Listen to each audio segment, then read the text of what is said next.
Hello बच्चों, welcome to JET point. JET point में आपका बहुत बहुत स्वागत है। हम लोग अभी सिंपल हार्मोनिक मोशन चैप्टर को कर रहे हैं और उसके अंदर हमने बहुत सारी चीज़ें देखा कि सिंपल हार्मोनिक मोशन होता क्या है, फिर सिंपल हार्मोनिक मोशन के वेरियस कंपोनेंट्स, मतलब कि उसके कंडीशंस क्या क्या हैं, लाइक उसका एम्पलीट्यूड, उसका टाइम पीरियड, उसका frequency, everything. Energy wise last lecture में देखा था, काइनेटिक एनर्जी, पोटेंशियल एनर्जी, कैसे उसका वेरिएशन होता है एक साइकिल में, कितने बार उसके एनर्जीज मैक्सिमम होते हैं या होते हैं, तो ये सब बारे में हम लोग देखा। आज हम लोग और फिर उसके बाद स्प्रिंग सिस्टम को, means combination of spring system को, सो फार अभी तक हमने ये डिस्कस किया है। आज के लेक्चर में बच्चों हम लोग देखेंगे डिफरेंट डिफरेंट टाइप के सिस्टम्स कि जो सिंपल हार्मोनिक मोशन करते हैं और उनका time period. For example simple harmonic motion of simple pendulum. अगर कोई पेंडुलम है तो, और सेकेंड पेंडुलम, इन सब के बारे में समझेंगे कि उसका लेंथ एल है, उससे मास एम से अगर अटैच है तो उसका टाइम पीरियड क्या होगा। या एक कोई यूट्यूब में लिक्विड है और उसके चलते उसमें उसके हाइट में वेरिएशन हो रहा है तो एसएचएम करेगा क्या। या कोई डिफरेंट टाइप ऑफ मीन्स कि एक पैन है या कोई मतलब एक वीकर है और उसमें हम कोई कॉर्क को वुड का या ग्लास अगर डाल दें और थोड़ा सा उसको डिस्टर्ब करके छोड़ दें, it will be go up and down, to and fro होगा और उसके चलते ऑसिलेशन करेगा और हैंस सिंपल हार्मोनिक मोशन करेगा। तो उसका टाइम पीरियड क्या होगा। तो इन सब बातों को आज के क्लास में देखेंगे और फिर इसके बाद उस पर कुछ क्वेश्चंस देखेंगे। ठीक है, तो सबसे पहले आ जाइए सिंपल हार्मोनिक मोशन से स्टार्ट करते हैं कि सिंपल हार्मोनिक मोशन तो स्टार्ट है ही है। सिंपल पेंडुलम से स्टार्ट करते हैं कि सिंपल पेंडुलम होता क्या है।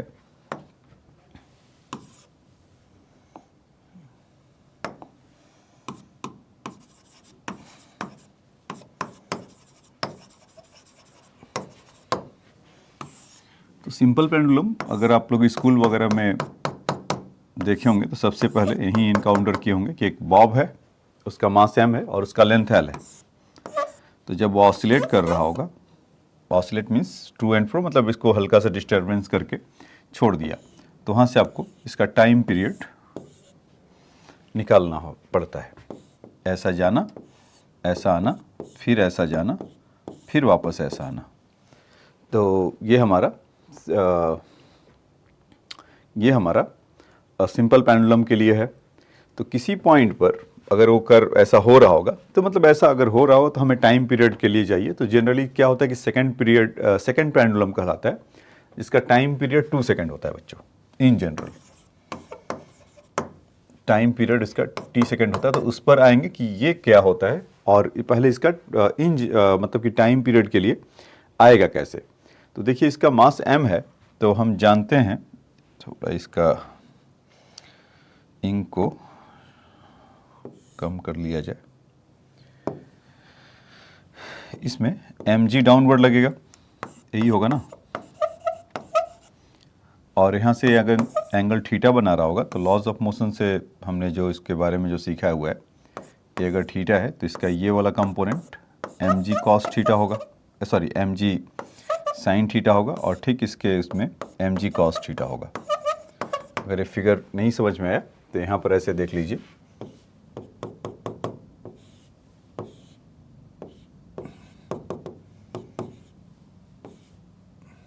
ये थीटा है,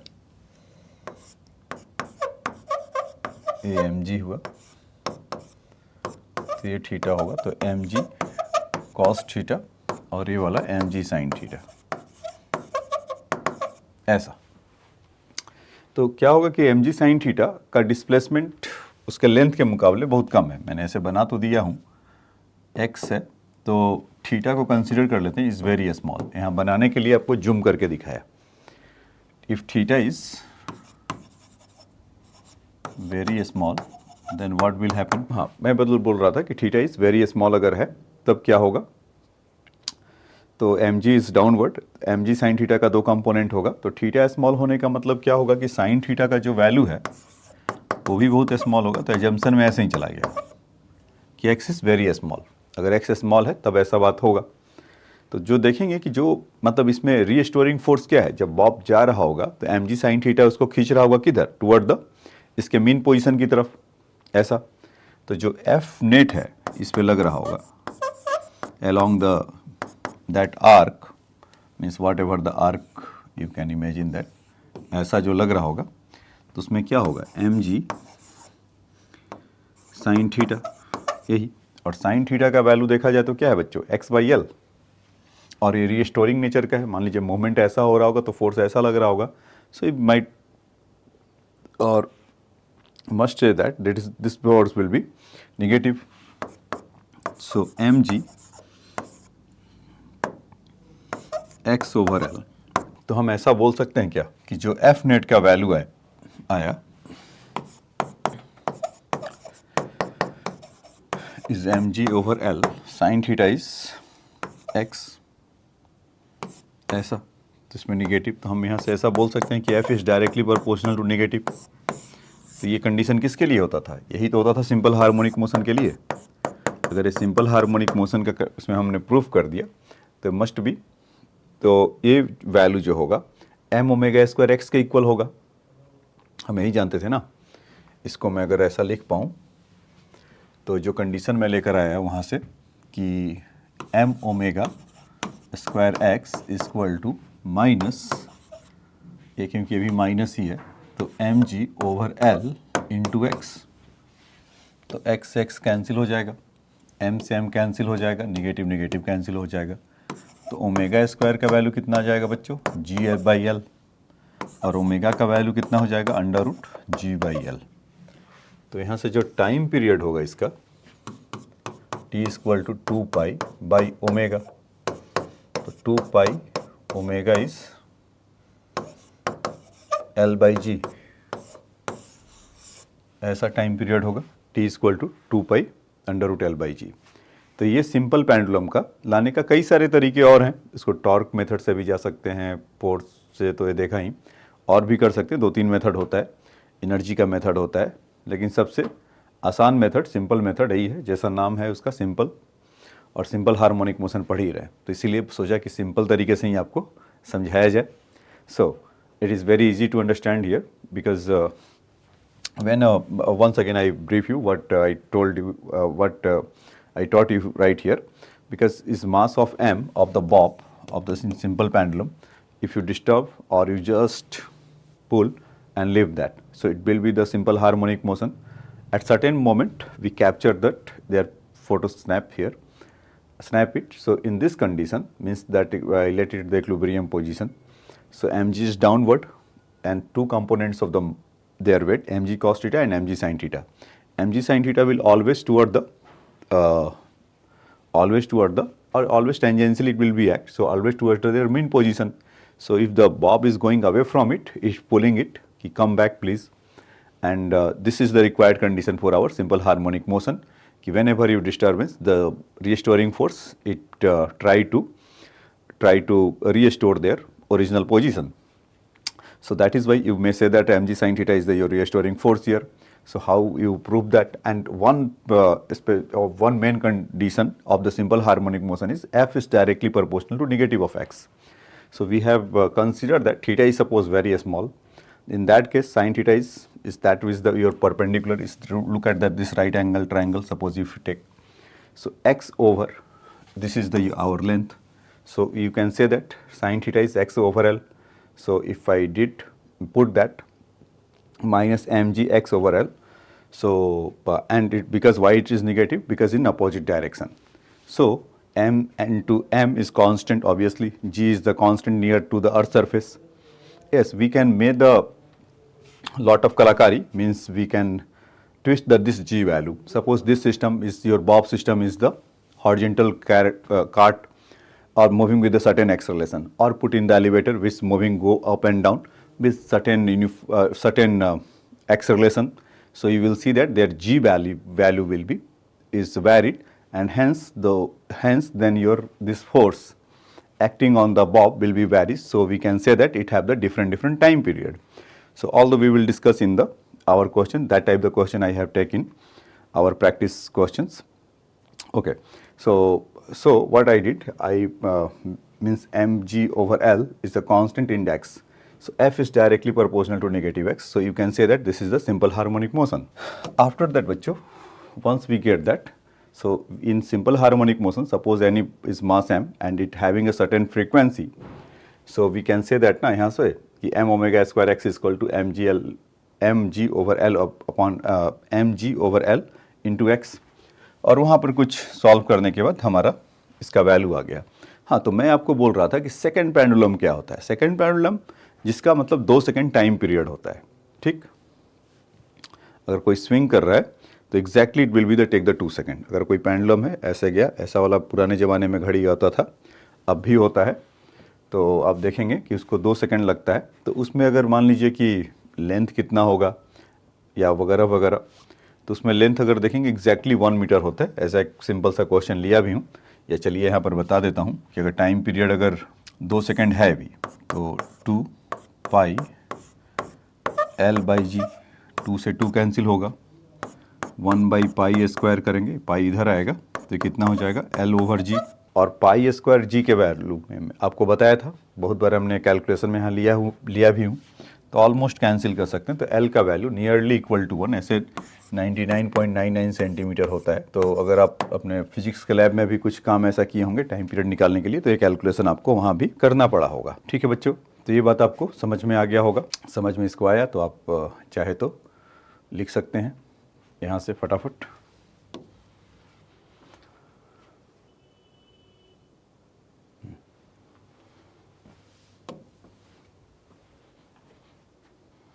ठीक है, अब आइए इसका दूसरा पार्ट देखते हैं कि SHM इन यूट्यूब.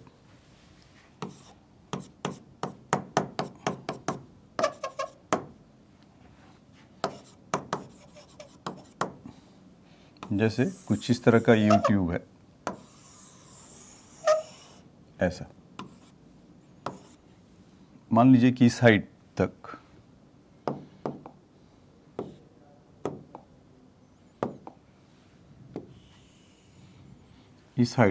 कोई लिक्विड है H में. अगर वैसे भी आप क्या करते हैं कि अगर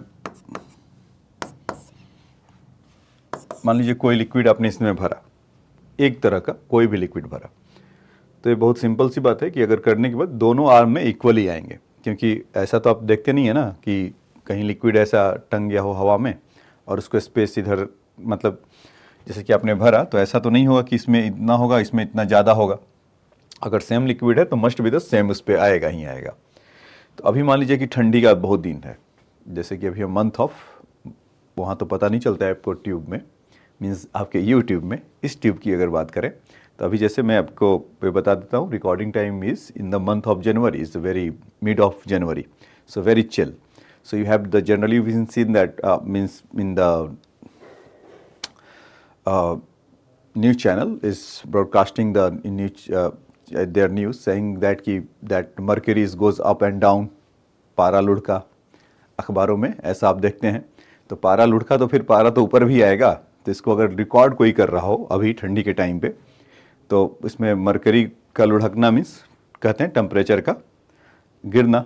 तो मान लीजिए कि अगर मरकरी भरा हुआ है तो मरकरी अप एंड डाउन ऐसा हो रहा होगा. तो इसको अगर रिकॉर्डिंग 20-25 दिन का पूरे मंथ ऑफ जनवरी का ले ले और फास्ट फॉरवर्ड करके देखे, तो उसमें से क्या होगा, अप एंड डाउन करेगा ना, सिंपल हार्मोनिक मोशन करेगा. तो ही बात है. तो इसमें क्या हो रहा है कि एच हो रहा है और फिर उसके बाद ऐसा हो रहा है कि कुछ एक्स हाइट मान लीजिए कि नीचे की तरफ चला गया.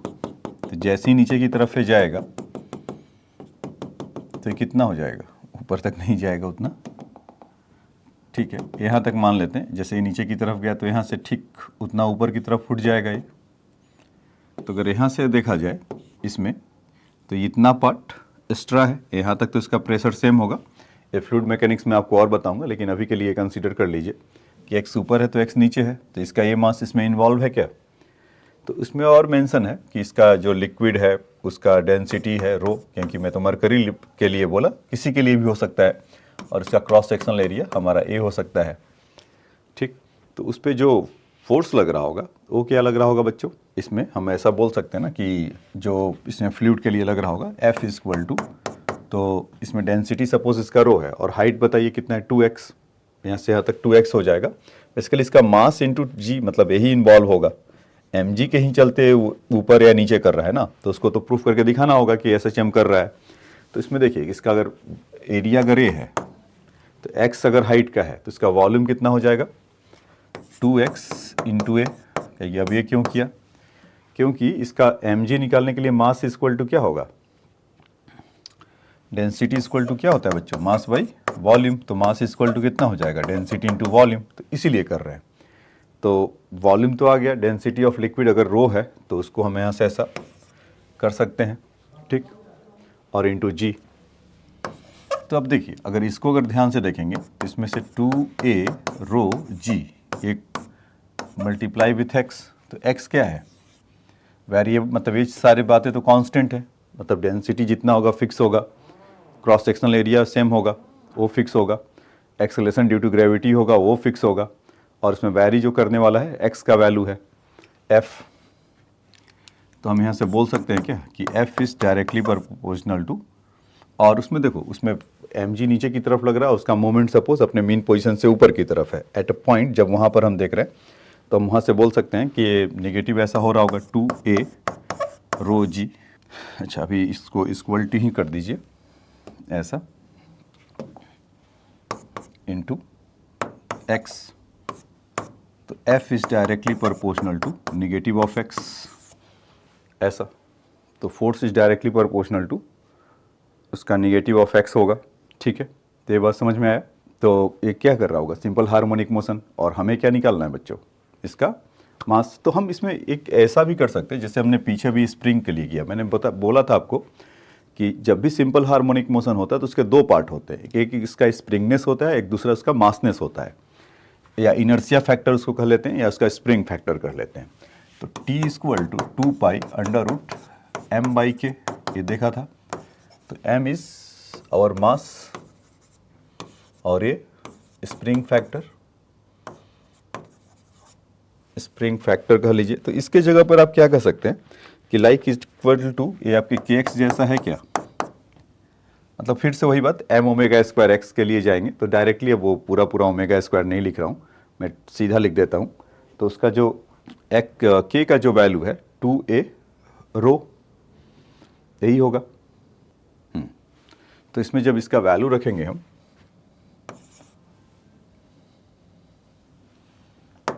देखिए तो T इक्वल टू 2 पाई, मास इसका कितना हो जाएगा पूरे लिक्विड का, क्योंकि K तो इसके चलते ऑसिलेट कर रहा है, K फैक्टर में उसका वो वाला पार्ट आ रहा है, तो इसका मास पूरे लिक्विड का कितना हो जाएगा, H इस कॉलम में है, H इस कॉलम में है, तो टोटल डिस्टेंस कितना हो जाएगा 2h, और इंटू एरिया करेंगे तो वॉल्यूम आ जाएगा ये, और इंटू G अपॉन K के जगह पर अगर आप लिखेंगे तो 2a रो G। तो इसको जब सेटल करेंगे अब तो सब कुछ कैंसिल होने के बाद कुछ आपको मिलेगा 2 pi under root h over G. तो ये हमारा टाइम पीरियड का वैल्यू आएगा t equal to 2 pi under root h by G. ठीक है बच्चों, तो ये बात आपको समझ में आया होगा कि अगर कोई लिक्विड कॉलम है और उसका हाइट h है तो उसमें अगर सिंपल हार्मोनिक मोशन होगा तो क्या होगा। तो आप देख रहे होंगे कि सिंपल पेंडुलम से कुछ मिलता जुलता है, वहाँ पर कितना था 2 pi under root L by G, और यहाँ पर उसका एक आर्म का हाइट कितना था h है, तो इसके चलते आप क्या कह सकते हैं 2 pi equal to h over G. ठीक है, तो इसको लिख लीजिए simple harmonic motion in tube में इसके लिए क्या होगा। ठीक है, अगर आप लिख लिए होंगे तो अब आ जाइए इसके नेक्स्ट इसमें चलते हैं। एक इसमें ऐसा अच्छा चलो पहले इसको, ये तो लिख लिया होगा आपने। देखिए इसमें कि मान लीजिए कि अगर अर्थ है हमारा जो, उसमें अगर एक होल कर दे उसके डायमेट्रिकली और किसी ऑब्जेक्ट को उधर से डालें तो क्या उस दूसरे साइड से निकलेगा।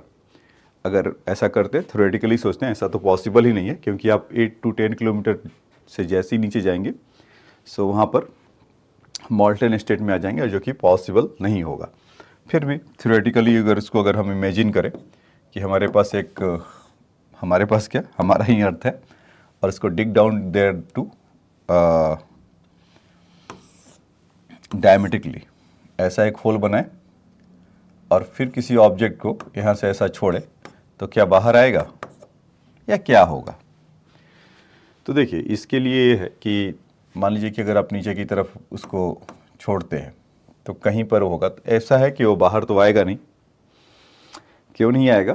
तो चेक करके देखते हैं कि जब मान लीजिए कि कुछ इसी पर है, जैसे डी डेप्थ नीचे की तरफ आया, तो यहाँ से वो अगर रेडियस उसका अर्थ का हम क्या जानते हैं, आर होता है, तो उसके सेंटर से डिस्टेंस कितना हो जाएगा, आर माइनस डी ऐसा, और ऊपर से ऐसा डी है।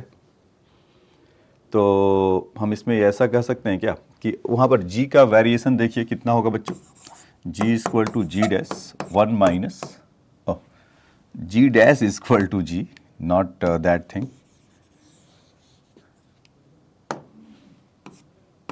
डी 1 इस तरह का कुछ बनेगा।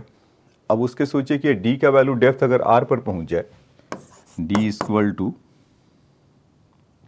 आर, देन आपका जी डैश का वैल्यू क्या होगा, 0। तो एट सेंटर पर उसका वैल्यू 0 होगा। तो उसका देखो धीरे धीरे जी का वैल्यू यहाँ पर तो सेंटर पे 0 हो गया, लेकिन जब ऊपर से आ रहा होगा कुछ ना कुछ उसका वेलोसिटी होगा, तो अपने वेलोसिटी के चलते फिर क्या होगा, ये बाहर की तरफ जाएगा। यहाँ से सेंटर से जैसे ही बाहर जाएंगे तो हम जानते हैं ना कि डेंसिटी, उसका एक्सेलरेशन ड्यू टू ग्रेविटी बढ़ता है, कुछ इस तरह का होता था, आपको याद हो ऐसा कि g is directly proportional to x and after that, या r कह लीजिए, वॉट एवर, उससे कोई फर्क नहीं पड़ता है, और उसके बाद g is inversely proportional to 1/x², जब इसके बाहर जाता है। तो जब वो सेंटर से जैसे ही बाहर दूर जब जाएगा तो ग्रेविटी फिर उसको खींचेगा, तो फिर खींच के इधर लाएगा, तो ऊपर आएगा, फिर वो ऐसा सिंपल हार्मोनिक मोशन करेगा। मैं अभी यहाँ से प्रूफ करके भी आपको दिखा देता हूँ। तो ये बात समझ में आया क्या कि जी से आया तो सेंटर पे इसका ग्रेविटी 0 होगा, इसलिए कभी वो बाहर नहीं आएगा, उसके अंदर ही ऑसिलेट करते रह जाएगा। तो इसीलिए में भी हो सकता है कि जो लिक्विड कॉलम हमारे अर्थ जो उसमें है, कई सारे रीजन हो सकते हैं। वन ऑफ द रीजन देने में क्या है कि इस चलते भी तो नहीं है कि ग्रेविटी उसको पुल करके रखा हुआ है, मेन रीजन तो यही होगा। तो खैर यहाँ से अगर इसकी बात करें, G dash equal to G 1 minus D over R, ये ऐसा होता है। तो उसमें जो मूविंग फोर्स है उसका ग्रेविटी के लिए ही होगा। अगर इसमें दोनों साइड अगर हम मास का भी मल्टीप्लाई कर दें और फिर हम कहानी देखें कि क्या चल रहा है, तो यहाँ पर आप पाएंगे M G dash equal to M G 1 minus D over R ऐसा। तो यहाँ से M G R minus D over R ऐसा कर सकते हैं क्या लेने के बाद। तो R minus D is the your thing, means from the centre से वो कितना है, मतलब सेंटर से इसको डिस्टेंस आप x ले सकते हैं।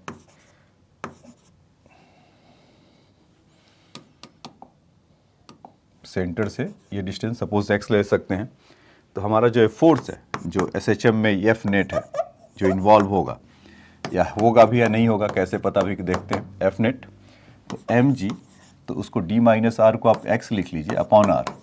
तो ये सब बातें कांस्टेंट हैं, तो यहाँ से हम बोल सकते हैं ना कि our F net is directly proportional to x, और ग्रेविटी नीचे की तरफ है तो सडन टाइम में ऊपर की तरफ जा रहा होगा, तो यहाँ पर आप नेगेटिव का भी ऐसा देख सकते हैं। तो हमने इसको प्रूफ किया कि सिंपल हार्मोनिक मोशन ये कर रहा होगा कि, और उसके बाद उसका जो टाइम पीरियड है तो आप सीधा सीधा लिख सकते हैं कि यहाँ से इसको आप अगर kx से भी इक्वेट करेंगे तो दो स्प्रिंग वाला ये आपका पार्ट होगा, स्प्रिंगनेस वाला। तो जैसे अब उसका होता था t इक्वल टू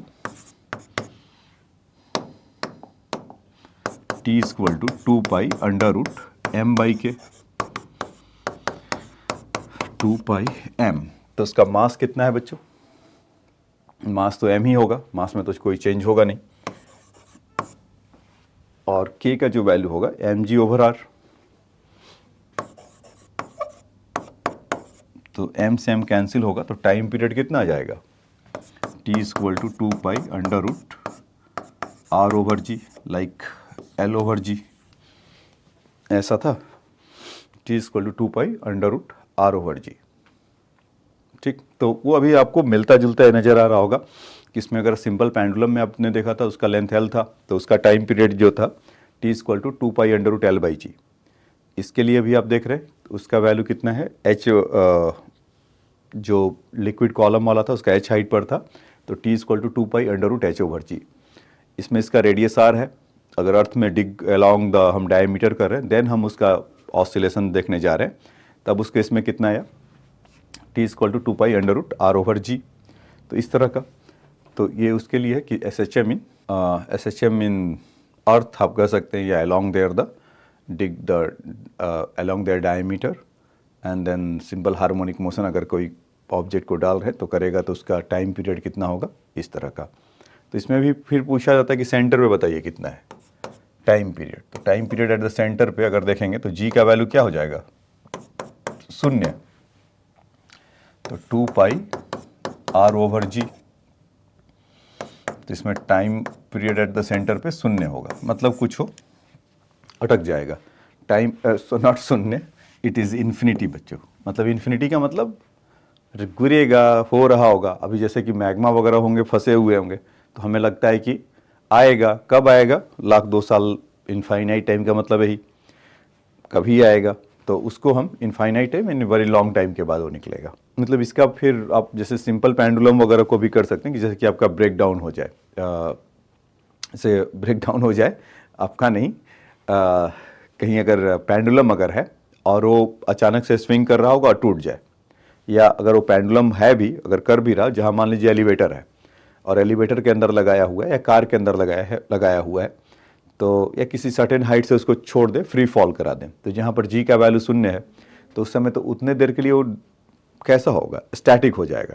मतलब उसमें कोई हलचल नहीं होगा, क्योंकि उस समय उसका जो टाइम पीरियड होगा वो इनफाइनाइट हो जाएगा, क्योंकि जी का वैल्यू 0 है। तो टाइम पीरियड अगर इनफाइनाइट हो जाएगा तो फिर उसमें वो वही का मतलब कि बहुत टाइम के बाद आएगा कोई, तो मतलब एक तरह से आएगा ही नहीं। जैसे अब मैं यहाँ पर हूँ और कितने देर के बाद ऐसे गिरूँगा, एक तो है ये है कि मैं गिरा लूँ, अब कह के ऐसे धीरे धीरे धीरे टिल्ट अगर हो रहे होंगे तो मतलब कभी नहीं एक तरीके से गिरेंगे, तो उस तरह का कि इनफाइनाइट टाइम के लिए।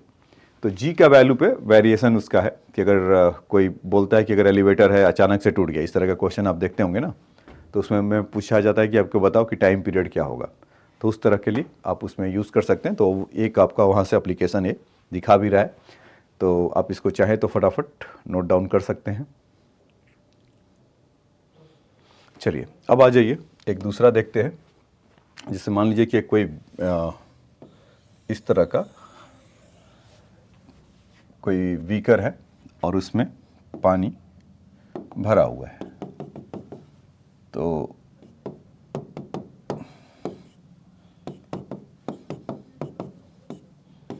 इस तरह का है, और मान लीजिए कि यहाँ पे कोई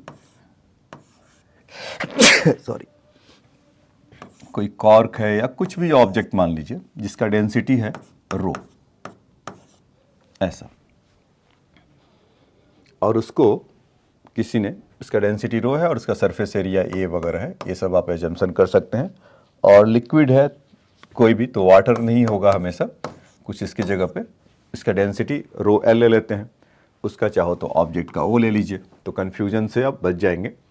तो उसमें क्या होगा कि सपोज कि हम इसको हल्का सा पुश किया, छोड़ दिया, जब हल्का सा पुश किया छोड़ दिया तो वो अप एंड डाउन तो होगा, ऐसा यही होगा ना।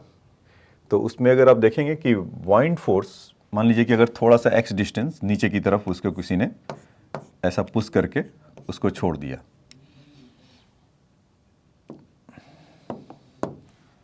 एक्स डिस्टेंस यहाँ से पुश करके छोड़ दिया, तो उसमें आप उसका बाइंड फोर्स में आप जो देखेंगे तो कितना हो जाएगा। ऐसा बाइंड फोर्स होता है कि आपको बता देता हूँ, जैसे आर्किमिडीज प्रिंसिपल ये होता है ना कि किसी भी बॉडी को पार्शली और फुल्ली अगर इमर्स करेंगे किसी भी लिक्विड में, तो उस same amount of liquid will displace.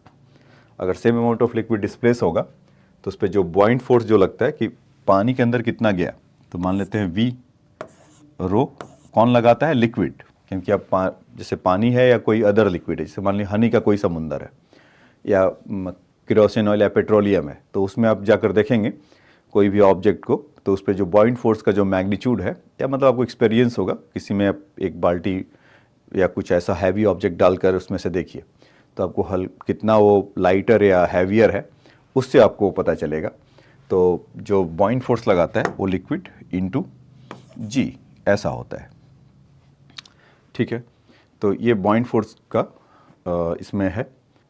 तो आप इसमें ऐसा फिर कर सकते हैं कि इसका जो वॉल्यूम है तो उसका एरिया कितना हो जाएगा, सॉरी वॉल्यूम है तो उसमें क्रॉस सेक्शनल एरिया इतना है, और इंटू आप x times into rho into L into G, ऐसा बोल सकते हैं क्या? ठीक है, तो इसमें एक किसका एक कमी और है कि जो ये कॉर्क लिया है इसका हाइट गिवन होना चाहिए, तभी आप उसमें कर पाएंगे। हाइट गिवन होगा सिलेंडर का।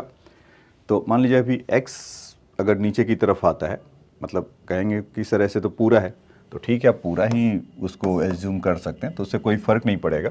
x मान लेते हैं पूरा उसमें होगा, तो बॉइंट फोर्स इतना लग रहा होगा कि भाई बॉइंट फोर्स सही होता है कि जितना कांटेक्ट हो लिक्विड के साथ, तो लिक्विड में अभी कांटेक्ट कितना है, कुछ इतना, area into X into rho into L into G, तो बॉइंट फोर्स होगा। तो ये बात तो हो गया। अब इसके बाद अगर सिंपल हार्मोनिक मोशन में कर रहा है क्या, तो इसका रिस्पॉन्सिबल कौन है? mg तो तब भी लग रहा था, अब भी लग रहा है, हवा में था तब भी लग रहा था, और अभी ये बॉइंट फोर्स ऊपर की तरफ इसको लगाया। तो आप यहाँ से देखेंगे कि इसका area rho of liquid into G times of X, ये ऐसे कहानी चल रहा है, तो डायरेक्टली प्रोपोर्शनल टू एक्स है ना, तो हम कह सकते हैं कि सिंपल हार्मोनिक मोशन को करेगा। ठीक है, तो अब इसका अगर देखिए टाइम पीरियड अगर निकालने जाते हैं तो t equal to 2 pi under root M by K, तो 2 पाई एम, तो mass of the this cylinder या कॉर्क एनीथिंग, ग्लास कुछ भी ले लो, कोई एक ऑब्जेक्ट है, बस वो डूबना नहीं चाहिए, सिंपल हार्मोनिक मोशन कर रहा है, तो इसीलिए ऑब्जेक्ट का मैंने डेंसिटी लिया, ना कि इसको कॉर्क वुड कुछ बोला। आपके क्वेश्चन में ऐसा वुड मिल जाएगा, कॉर्क है या ग्लास है या कुछ भी इस तरह का, तो उसका ऑब्जेक्ट का डेंसिटी रो है। तो मास इक्वल टू कितना हो जाएगा, डेंसिटी इंटू वॉल्यूम, और वॉल्यूम के लिए इसका क्रॉस सेक्शनल एरिया ए है और इसका हाइट ए है, एच है, तो ए इंटू एच, तो वॉल्यूम हो गया, और इंटू रो नॉट कर लीजिए, तो उसका मास आ जाएगा। और स्प्रिंग वाले सिस्टम के लिए अगर आप आते हैं तो इनके लिए देखिए स्प्रिंगनेस इसका इक्वल टू के इक्वल टू एक्स है ना, तो ये वाला पार्ट आपका के हो जाएगा, तो ए रो एल जी हो जाएगा, तो ये से कैंसिल हो जाएगा, तो t equal to 2 pi h, तो वो है h बाई जी, इन दोनों का O ऑफ लिक्विड, तो 2 पाई, और आप जानते होंगे एक स्पेसिफिक ग्रेविटी या रिलेटिव डेंसिटी होता है, तो वो विथ रिस्पेक्ट टू वाटर है। तो इन द केस ऑफ अगर वाटर होगा तो कोई भी ऑब्जेक्ट होगा with respect to water, particular water के केस में, मैं ऐसा नहीं बोल रहा हूँ, अगर कोई लिक्विड होगा तो ऑब्वियस सी बात है कि वहाँ पर उसका डेंसिटी चाहिए, लेकिन जो रिलेटिव डेंसिटी होता है with respect to water define होता है, या स्पेसिफिक डेंसिटी जो होता है with respect to water define होता है, तो उसमें आप क्या करेंगे कि 7.9245 डायरेक्टली उसको वहाँ पर भी बोल सकते हैं। लेकिन आपको अच्छा है कि इसमें सारा साफ साफ दिखाई पड़ रहा है कि t equal to 2 pi under root H by G ऐसा होगा। ठीक है, ठीक है, तो इसको आप लिख सकते हैं। ठीक है बच्चों, तो अभी हमने आपको डिफरेंट टाइप के जो सिंपल हार्मोनिक मोशन थे वो परफॉर्म करके दिखाया, सिंपल पेंडुलम, फिर उसके बाद हमने एक यू ट्यूब वाला देखा, फिर दूसरा उसके अगर अर्थ के अराउंड अगर डायमीटर अर्थ में डायमीटर के अलॉन्ग अगर हम डिग करते हैं और एक होल बनाते हैं, एक टनल बनाते हैं, और उससे हम सोचते हैं कि एक ऑब्जेक्ट को पास करा के देखा जाए, सो वो कभी नहीं आएगा, उसके अंदर सिंपल हार्मोनिक मोशन ही करते रह जाएगा, पर्टिकुलरली उसके सेंटर पे तो वो टाइम पीरियड ही जीरो है, तो यह रुका हुआ फंसा हुआ रहेगा एक। हाँ, तो ये तीसरा था, और ये फोर्थ नंबर ये वाला था कि अगर कोई कॉर्क है या कोई वुड है या कोई प्लास्टिक है या एनीथिंग है, उस अगर बीकर में जहाँ पर कोई लिक्विड रखा हुआ है और उसको स्लाइड जेंटली उसको पुश करके छोड़ दे तो अप डाउन वैसा होगा। जैसे आप बहुत बड़ा सा अपना कंटेनर घर में बर्तन वगैरह में ले लीजिए, बड़ा बर्तन में पानी डाल के एक छोटा सा ग्लास को उसमें कर दीजिए, मतलब पूरा डूबना नहीं चाहिए, थोड़ा सा, और उसको आप देखिए तो अप एंड डाउन ऐसा होगा। तो उस तरह का सिंपल हार्मोनिक मोशन अगर हो रहा था तो हमने आपको इसमें दिखाया कि इसका टाइम पीरियड क्या होगा, कि इसका density h by G, object का डेंसिटी बाई रो एल। ठीक है, तो मैं समझता हूँ कि इस टॉपिक में आपको जितना लगभग जो बेसिक कॉन्सेप्ट था उसको मैंने आपको बताया, और भी इसमें बहुत सारे कॉन्सेप्ट अभी हो रहे हैं। तो मैं कोशिश करूँगा उसको प्रीवियस ईयर क्वेश्चंस के थ्रू समझाने के लिए। टाइम का कुछ शॉर्टेज है, इस चलते ऐसा कर रहे हैं।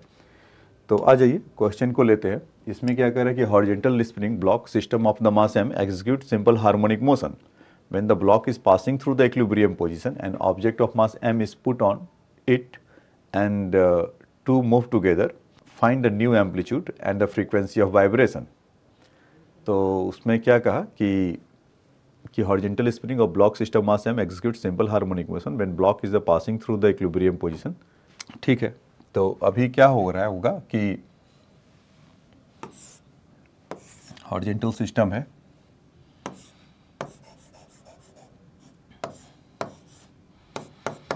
मास m है, तो अगर मीन पोजीशन से पास हो रहा होगा तो उसमें हम क्या जानते हैं कि जो स्प्रिंग कांस्टेंट उसका सपोज k होगा, तो उसमें half K A square equal to half M V square. ऐसा अगर v वेलोसिटी वहाँ का होगा, क्योंकि वो मैक्सिमम होता है वहाँ पर, हमें जैसा पहले से पता है। अब क्या कर रहा है कि इन द केस मतलब ऐसा वो चल रहा होगा, क्योंकि और मीन पोजीशन पर होगा तो उसका मैक्सिमम वेलोसिटी होगा और पूरा का पूरा हाफ के एक्स स्क्वायर एम्पलीट्यूड के इक्वल होगा। अब सर्टेनली क्या कर रहा है कि इस पर एक मास स्मॉल m और डाल दे रहा है, तो उस केस में बच्चों क्या होगा 1/2 k a dash square equal to 1/2 m v dash square, यही होगा। क्योंकि वेलोसिटी ऑब्वियस सी बात है कि उस पर जैसे ही जाएगा तो उसमें उसका चेंज होगा, और चेंज होने के बाद कुछ इस तरह का बनेगा। तो वैसा क्यों हुआ, क्योंकि फ्रिक्शनलेस वगैरह है तब तो नहीं होना चाहिए था।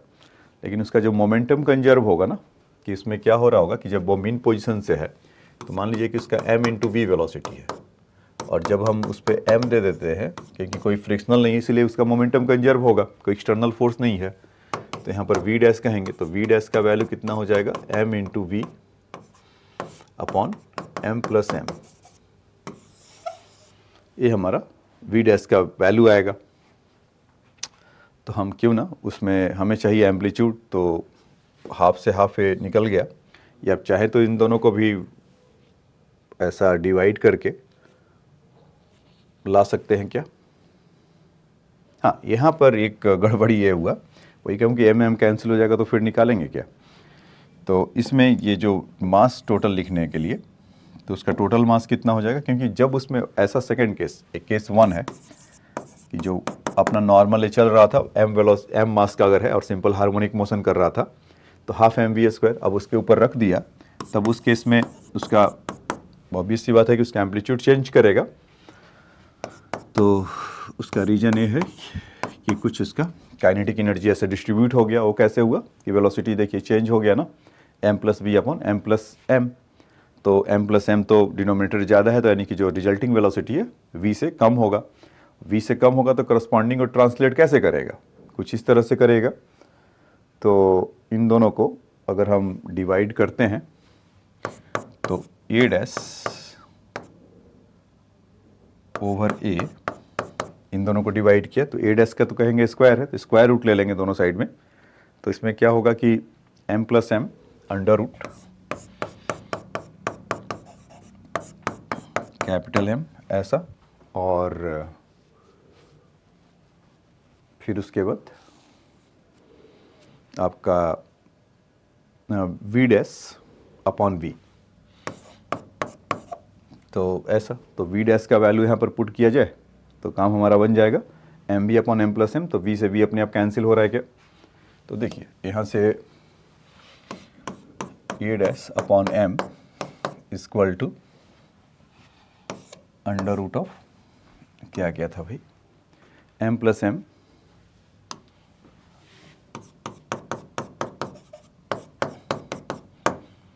v डैश ओवर v,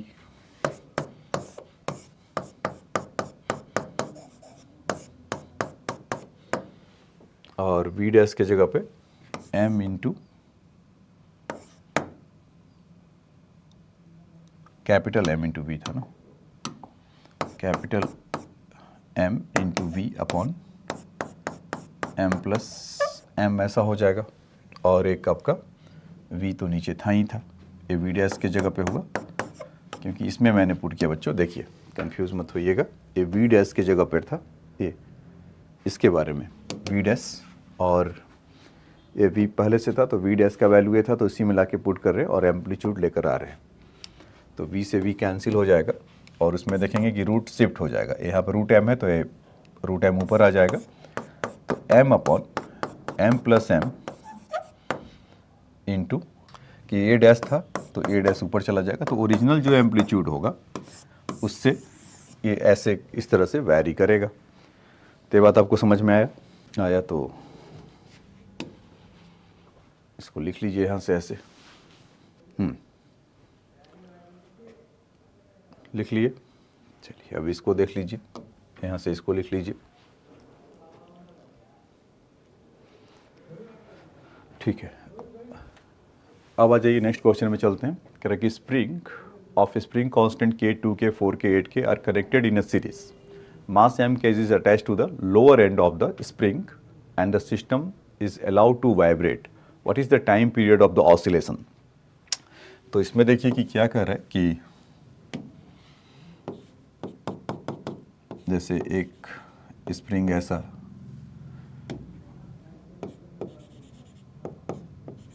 क्योंकि जैसे जैसे वो बढ़ेगा तो इसको भी बनाना पड़ेगा, यहाँ पे डॉट डॉट डॉट लगा के 3 डॉट का मतलब वही होता है m है।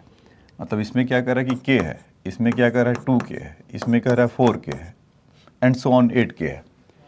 तो हम जैसा सीरीज़ में जानते हैं क्या होता है कि k इक्विवेलेंट निकालने के लिए आपको याद होगा कि स्प्रिंग के लिए जो बताया था 1/k1 plus 1/k2 1/k3 dot dot dot ऐसा हो जाता है। तो 1/k equivalent equal to 1/k plus 1/2k 1/4k 1/8k, ऐसा हो गया, ठीक। तो what is the time period के लिए तो हम यही कहेंगे ना, t इक्वल टू हमारा क्या होगा, मास तो केवल m है, तो हमारा बस k इक्वलेंट आ जाए तो काम हमारा हो जाएगा, 2π√m/k इक्वलेंट। तो कह के इक्वलेंट तो इतना है, ये घर ले जाइए। तो कह के अच्छा इसको निकाला कैसे जाए, तो 1/k इक्वलेंट में इसमें जीपी का खुशबू आ रहा है क्या, अगर 1/k कॉमन ले ले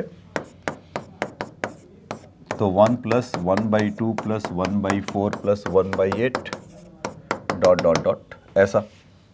और उसमें और ख़ास बात क्या है कि इनफाइनाइट तो जा रहा है और उसमें साथ साथ जो इन्फिनिटी जीपी के लिए कंडीशन होना चाहिए कि r should be less than 1, so here is follow that r का वैल्यू कितना है, हाफ। तो इसका जो सम होगा यहाँ से यहाँ तक का, ये बोल सकते हैं कि a -1/r के टर्म में ऐसा ही होगा, इस पूरे का सम। तो यहाँ से फर्स्ट टर्म 1 है, r का वैल्यू 1/2 है, तो इसको जब आप सॉल्व करेंगे तो 1 - 1/2 तो हाफ हो जाएगा, हाफ गया ऊपर, तो इसका वैल्यू आया 2, ठीक।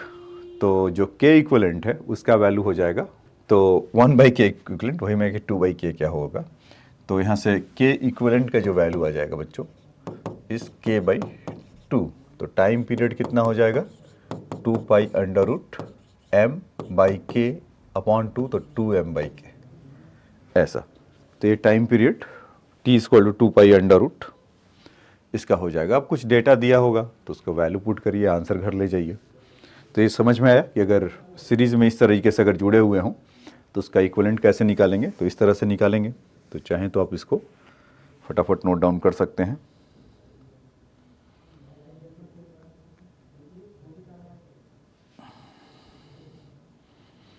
चलिए अब आ जाइए,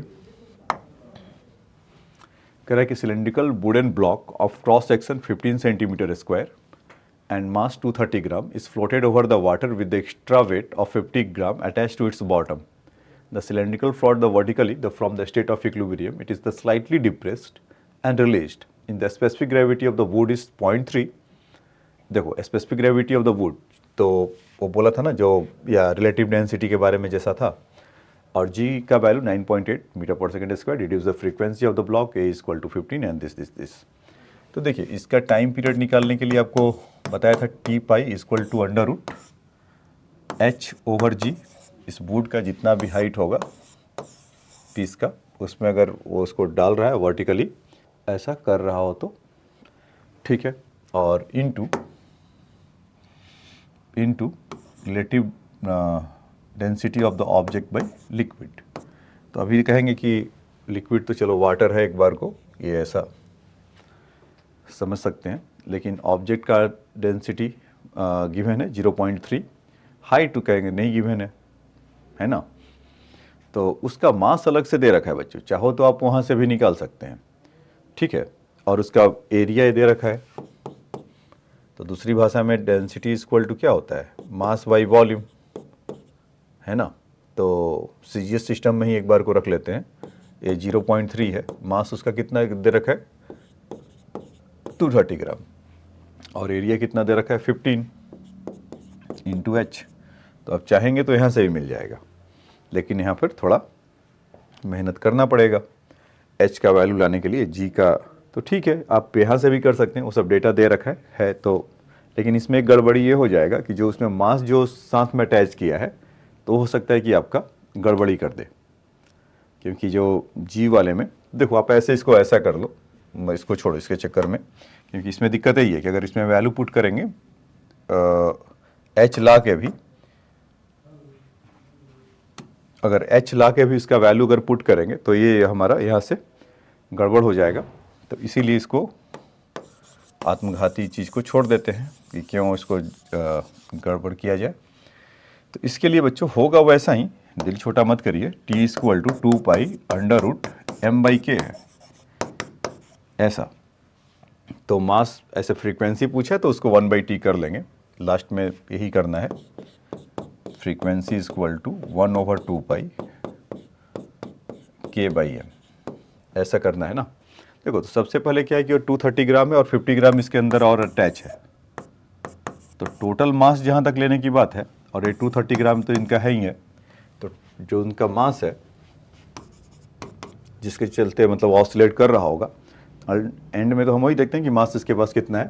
तो 230 ग्राम प्लस 50, तो यहाँ से हो जाएगा, ये ग्राम में है सब, तो 0.28 kg ये मास आ जाएगा, राइट। अब उसमें इमेजिन करिए कि मान लीजिए कि अगर पानी के अंदर है और इस तरह से है,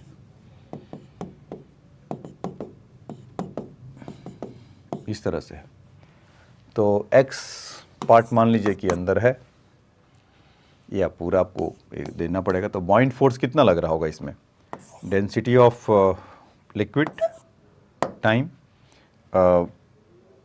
और उसका वॉल्यूम तो हाँ लाना पड़ेगा। वॉल्यूम के लिए क्या करेंगे, क्रॉस सेक्शनल एरिया गिवन है A इंटू एक्स, ठीक, इंटू जी। तो आपको जो यहाँ से मिलेगा rho into liquid into A into G into X. तो इसको आप यहाँ से ऐसा काम कर सकते हैं, यही के का वैल्यू होगा, तो यहाँ पर उठा के रख लिया जाए, T equal to 2 pi under root mass M के जगह पे 0.28 कर लीजिए, वो उसी में समेट में आ गया जो उसका ऑब्जेक्ट का है। Density of liquid is your water का है तो 1 ले लेते हैं, या चलो एम के सिस्टम में ले लिया है, तो क्योंकि वहाँ पर क्लियरली बोल रखा है कि वाटर में कर रहे हैं, तो वाटर का डेंसिटी कितना होता है 1000। फिर उसके बाद एरिया 15 इंटू 10⁻⁻⁴, अच्छा वो इसीलिए बोला भी है, और जी का वैल्यू हमारा 10। तो इसको सब कुछ कैलकुलेट अब करेंगे, तो देखो यहाँ से अगर इसकी बात करें तो ये तो 10⁻⁴ को तो ऐसे ही खा गया है ना, और यहाँ से 6.28, अच्छा उसका भी रेसिप्रोकल ही लेना है, तो एक ही बार में फ्रीक्वेंसी क्यों ना निकाल दें, frequency equal to 1 by time period, तो 1/2 पाई, और ये हो जाएगा कुछ 15/2.8 या सॉरी 0.28, ठीक ऐसा। तो अब इसको जहाँ तक निकालने का सवाल है, तो ये देखेंगे 0.5 का स्क्वायर करेंगे तो 0.25 आता है, लेकिन 0.28 ज़्यादा है, थोड़ा ज़्यादा है, तो थोड़ा हम भी ज़्यादा कर देते हैं, 0.51 कर लेते हैं। तो और 15 का जो रूट होगा 4.9 से काम चला लेते हैं, तो 4.9 अपॉन 0.51 और 2 पाई है तो 6.28, तो उसको ऑलमोस्ट 3.14 लिख लीजिए, 3.14 और यहाँ से 4.9 है। तो अब देखेंगे कि जो इसका फ्रीक्वेंसी आएगा 1 पॉइंट समथिंग, 1.1, 1.2, 1.2 एक सेफ लिख लेता हूँ ऐसा करके। तो इस ऑर्डर का होगा, नहीं तो फिर एग्जैक्ट आपको कैलकुलेशन करने के लिए, एग्जैक्ट आंसर के लिए एग्जैक्ट आपको कैलकुलेशन करना पड़ेगा। वो आपके कैलकुलेशन स्किल पे डिपेंड करेगा कि आप कितना कैलकुलेशन फास्ट करते हैं। ठीक है बच्चों, तो ये बात समझ में आया कि अगर सिंपल हार्मोनिक मोशन है तो इसमें ट्विस्ट क्या कर दिया था, 50 ग्राम मास को और अटैच कर दिया था कि इन ऑर्डर टू फार्मूला को आप यूज़ ना कर सके। तो इसीलिए हमने बेसिक से ज्ञान हमें पता है, तो उसको हमने सोचा कि ठीक है टी इक्वल टू जहाँ से डिराइव हुआ है वहीं चले गए, T equal to 2 pi under root M by K. तो मास हमारा 280 ग्राम था। स्प्रिंगनेस लाने के लिए, स्प्रिंग कांस्टेंट लाने के लिए उसके एक्चुअल में जाके सोचे कि कौन सा फोर्स उस पर होगा, तो बॉइंट फोर्स रिस्पॉन्सिबल होता है सिंपल हार्मोनिक मोशन कराने के लिए। तो उसको लाया, फिर वहाँ से एक्स का वैल्यू वहाँ से पुट किया और हमारा आंसर घर आ गया। ठीक है, तो इसको नोट डाउन कर लीजिए। अब आ जाइए नेक्स्ट क्वेश्चन में चलते हैं। क्या कर रहा है कि second pendulum is taken in the carriage. हाँ, इसी की बात कर रहा था कि find a period of oscillation when the carriage is move with the acceleration of 4 metre per second vertically upward, vertically downward and horizontal direction.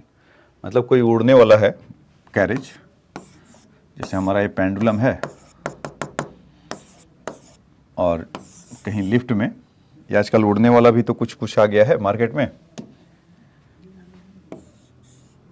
ऐसा taxi. तो मान लीजिए कि पहले हवा में जाता है, फिर हॉरिजॉन्टल जाता है, फिर लैंड करता है। तो इस तरह का कुछ है और वो मूविंग विद द एक्सेलरेशन है अपवर्ड। तो होता क्या है कि जो टाइम पीरियड हम जो लेंगे t equal to 2 pi under root L by G, ये तो नॉर्मल होता। आपको वही बता रहा था ना पीछे कि जब होगा तो टूट जाएगा तो क्या होगा, या रुक जाएगा, रेस्ट में होगा, वगैरह वगैरह। तो टाइम पीरियड बच्चों क्या होता है, किसी भी पेंडुलम का अगर एल लेंथ है उसका और उसमें अगर बॉब एम मास लगा हुआ है और near to the earth surface है, नियर टू अर्थ सरफेस इसलिए बार बार बोल रहे हैं कि आपको अभी ग्रेविटी पढ़ा कर आए हो, तो जी का वेरिएशन हमने देखा है, तो जी में उसमें कैसे चेंज होता है। सो दैट इज़ वाई जी में नियर टू अर्थ सरफेस मतलब एक जैसा रहता है। तो T equal to 2 pi under root L by G है। तो वर्टिकली अपवर्ड और वर्टिकली डाउनवर्ड और हॉरिजॉन्टल डायरेक्शन में है, तो जी का वैल्यू उसके चलते डिस्टर्ब होगा। वो कैसे कि अगर यहाँ से अगर जाता है तो हमने इसमें देख रखा है ऐसा लॉज ऑफ मोशन में कि n minus M G equal to M A. तो n इक्वल टू कितना हो जाएगा, एम जी प्लस ए। तो क्या कि उससे उसका क्या लेना देना, तो ये नॉर्मल फोर्स ही होगा जो फोर्स एक्स्ट्रा लग रहा है, जो एम ए वाला एक्स्ट्रा प्रोड्यूस कर रहा है, जिसके चलते इसका सिंपल हार्मोनिक मोशन को डिस्टर्ब करेगा। क्या कि वो क्यों, ये तो वर्टिकली डाउन है तो उसमें जाने दो। नहीं, क्या होगा कि अगर इस तरह से होगा तो इसका एक कंपोनेंट एक्स्ट्रा मिलेगा ना, तो इसको घुमाने के लिए जैसे कि एम ए एक्स्ट्रा मिला, पहले एम जी से तो था ही, तो फिर एम ए वाला कंपोनेंट भी तो इसमें शामिल हो जाएगा along with the M G. So that is why we will take there the in account. So वहाँ से क्या होगा कि आपको बस ये ध्यान रखना है कि जी जो था अब जी प्लस ए से चेंज हो जाएगा। तो इस तरह के, तो G will be, G dash change will be G plus A, ये चीज़। अगर वो ऊपर की तरफ जा रहा है, जो उसका सेकेंड पार्ट है कि वर्टिकली डाउनवर्ड आ रहा है, तो अब नीचे की तरफ आ रहा होगा तो ए एम ए उसके बजाय एम ए ऊपर की तरफ लगेगा, उसको चलो अलग बता दूंगा। तो खैर इसके लिए देखिए वहाँ पर बस जी माइनस ए आ जाएगा और कुछ नहीं। तो T equal to 2 pi under root L over G plus A, T dash का वैल्यू, और उसमें मेंशन कर रखा है सेकंड पेंडुलम। सेकंड पेंडुलम का मतलब बच्चों time period is the 2 second इसका।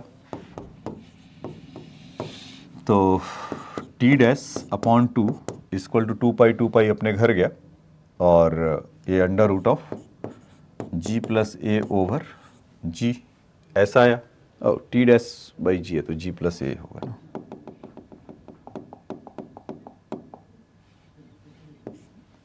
कि इसमें टी डैश बाई अगर टी करेंगे इन दोनों को तो 2 पाई गया, एल से एल ऊपर से गया, और सिंस वो नीचे की तरफ है तो जी ओवर जी प्लस ए ऐसा। तो यहाँ से जब इसको कुछ कैलकुलेशन करेंगे, टी डैश का वैल्यू 2, जी इज 10, 10/14, अब 10/14 का वैल्यू जितना होता है उसका स्क्वायर रूट, तो 10/14 इज आवर 14 7 जा इज 98, यही होता है। तो 0.14 जा इज 98, तो 0.98 और डॉट फिर एक, तो 0.71। तो इसका जब हम टी डैश का जो वैल्यू देखेंगे 2 times of under root of 0.71, तो 2.71 का इसका अगर आप देखेंगे कि 0.64 अगर होता है तो उसका 0.8 का स्क्वायर होता है, तो 0.71 के लिए थोड़ा सा ज़्यादा कर लेते हैं 82। तो इसमें जब मल्टीप्लाई करेंगे 2 2 जा 4, तो 1.64 सेकेंड इसका टाइम पीरियड होगा। ठीक, तो उसमें पहले 2 सेकेंड था और जब ऊपर की तरफ आ रहा था तो देखिए उसमें क्या हुआ कि टाइम पीरियड उसका कम होने लगा, एक्स्ट्रा फोर्स उसको ज़्यादा लगने लगा, तो फ्रीक्वेंसी ज़्यादा बढ़ जाएगा।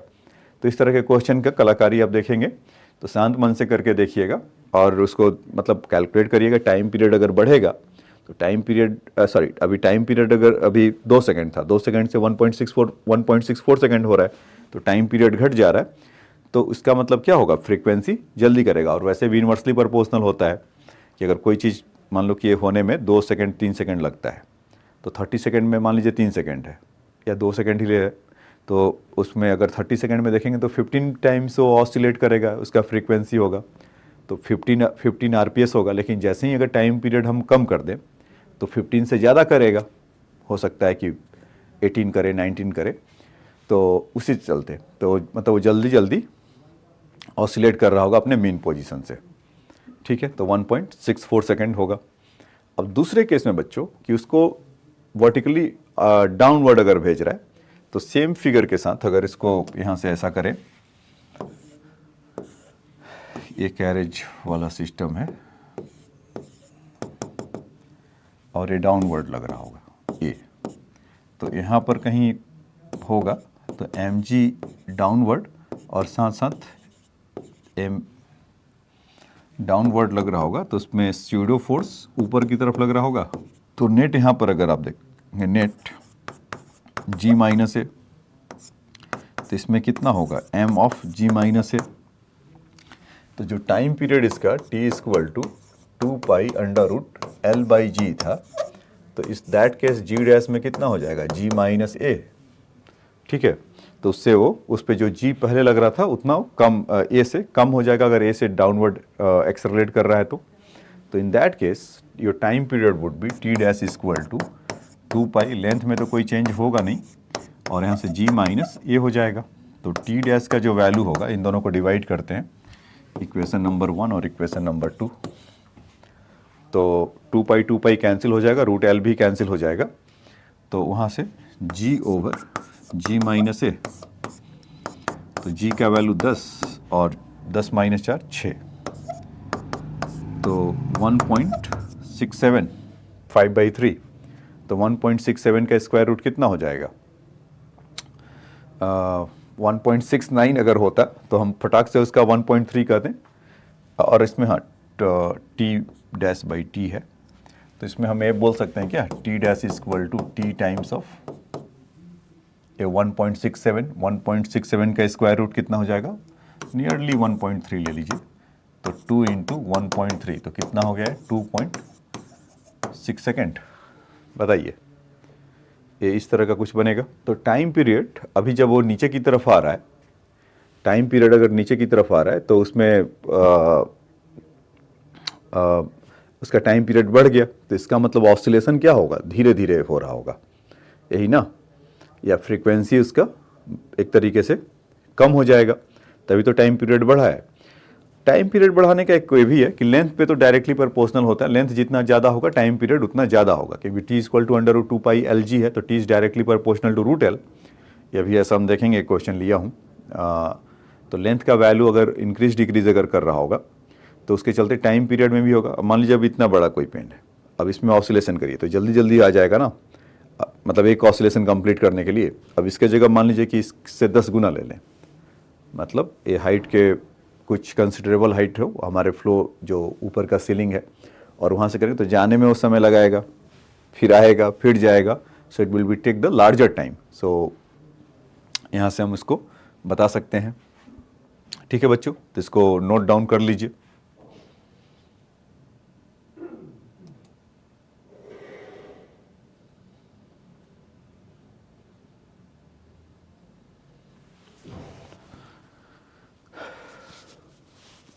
ठीक है। अब इसका तीसरे पार्ट में आते हैं। तीसरे पार्ट में क्या कर रहा है कि ना ऊपर नीचे नहीं, हॉरिजेंटल जा रहा है। तो कैरेज जैसे नॉर्मली जाता है। तो ये बहुत कॉमन क्वेश्चन है इस तरह का कि मान लीजिए कि कैरेज, देखिए मान लीजिए कि ऐसा कैरेज है और ऐसे लगा हुआ है, ऐसे, और ये एक्सेलरेशन से ऐसे जा रहा है और इसके अंदर बॉब होगा, ये एक्सेलरेशन से जा रहा है। तो बॉब थोड़ी देर के बाद कैसा दिखाई पड़ेगा, कुछ ऐसा, इस तरह से कुछ ऑसिलेट उसमें हो रहा होगा। तो अगर बहुत ज़्यादा नहीं है, मतलब जी को काउंटर नहीं कर पा रहा है या जी के उस कंपोनेंट को काउंटर नहीं कर पा रहा है जिसके चलते सिंपल हार्मोनिक मोशन हो रहा है, तो क्या करेगा, या ऑसिलेट ही करेगा ऐसा। तो इन दैट केस क्या होगा कि जी इस, आप देखेंगे कि नीचे की तरफ लग रहा होगा अगर बॉब है तो, उसका मास कुछ एम होगा तो, और ये इसको पकड़कर ऐसे होगा। तो इनका जो नेट रिजल्टेंट होगा वो क्या होगा, दोनों एक दूसरे पे 90 डिग्री पर है। तो जब इस तरह का 90 डिग्री पर होगा तो एक दूसरे का स्क्वायर सम होगा। तो जी डैश का value in that case would be G square plus A square. तो फिर से वो एस का ए का वैल्यू हमें गिवन ही है कि 4 मीटर पर सेकेंड स्क्वायर से ऐसे भाग रहा है। तो जी डैश का वैल्यू कितना हो जाएगा बच्चों, 10 का स्क्वायर प्लस 4 का स्क्वायर। सो 4 स्क्वायर इज़ 116 और 10 स्क्वायर इज़ इतना, तो वो 116 है, तो 11 के बहुत क्लोज है। तो उससे ज़्यादा नहीं है, तो 11.121 116 है, तो थोड़ा सा उससे कम है, तो उसको हम ले लेते हैं 10.8 के आसपास, ऐसा इसका वैल्यू इसमें। तो अभी हम जानते थे जो t इक्वल टू जो नॉर्मल होता तो 2 pi under root L by G होगा। t डैश होगा तो कितना हो जाएगा, 2 pi under root of L G square plus A square, कुछ इस तरह का होगा।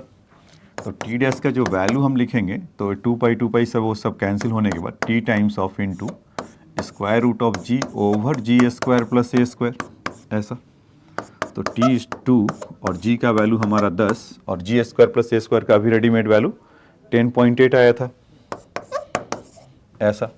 तो ये देखिए, ये थोड़ा सा ज़्यादा है तो उसका वैल्यू फ्रैक्शन में कुछ आ जाएगा क्या, 0.9 से भी अगर काम चलाते हैं तो 0.81 पॉइंट जितना भी, तो उसका ये होगा। एग्जैक्ट कैलकुलेशन में वो है नहीं, लेकिन आपको जो एग्जाम में मिलेगा तो कुछ इस तरह का डेटा मिलेगा कि विल ईजिली उसको डिकोड कर सकते हैं। नहीं तो पूरा का पूरा वैसे का वैसा ही वो दे देगा कि 2 टाइम्स ऑफ इतना या टाइम पीरियड टाइम्स इतना होगा। तो ये बात समझ में आया बच्चों कि जो कैरीज है अगर उसमें अगर कोई मूवमेंट होता है, ऊपर जाता है, नीचे आता है, हॉरिजॉन्टल जाता है, तो उसके चलते उनका जो टाइम पीरियड होगा वो कैसे चेंज होगा, तो खाली और खाली जी में होगा। फिर इसमें अभी देखेंगे कि इलेक्ट्रोस्टैट्स पढ़ लेंगे, वहाँ पर कुछ इलेक्ट्रिक फील्ड वगैरह रहता है, तब भी उसमें SSC वर्मा में क्वेश्चन है। तो टाइम पीरियड को कैसे चेंज करेगा, तो वो आपको यहाँ से इसी कॉन्सेप्ट का अगर यूज़ करेंगे तो मिल जाएगा, ठीक है। तो हॉरिजॉन्टली अगर यहाँ पे लिख देता हूँ कि इफ काट मूव्स हॉरिजॉन्टली with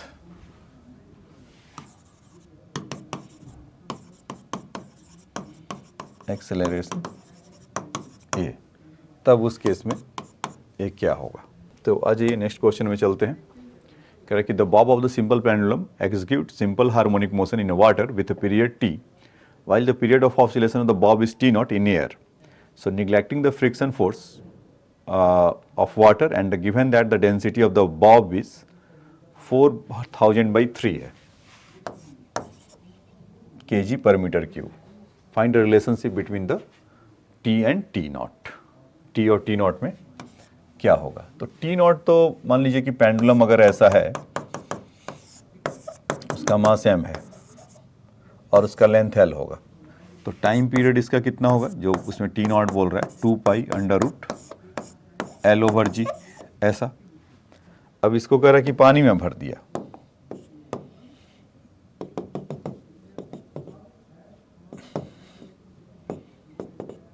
और कह रहा फ्रिक्शन वहाँ पर अब्सेंट है, ठीक है।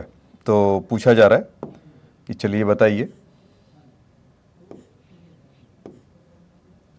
कि फ्रिक्शन, उस केस में पूछा जा रहा है कि नहीं फ्रिक्शन नहीं, उस समय टाइम पीरियड टी है, तो पानी का हमको पता है वो वाटर में ही डाला है ना, density of the Bob is 400/3, ऐसा। तो देखिए उसके लिए क्या होगा कि हमें अपरेंट वेट इसका निकालना पड़ेगा। जैसे कि उसमें जो भी मूवमेंट कराने के लिए अगर होगा तो अपरेंट वेट क्या होगा बच्चों,